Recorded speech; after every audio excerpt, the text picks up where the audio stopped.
sisi hata tukipoteza mechi ya Stade Malien bado tupo katika mstari wetu, kwa sababu mechi 4 zitakazobaki tuna uhakika wa kufanya maajabu hapo. Kwa hiyo wana Simba wala wasiwasi sema shingo na wasiwasi.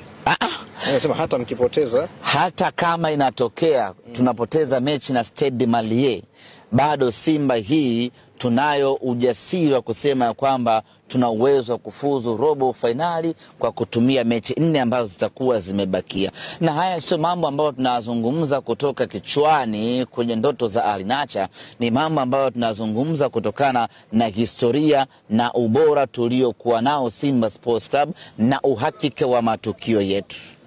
Mnyama nenda robo finali. Bila shaka hatujawahi kuishia hatua ya makundi.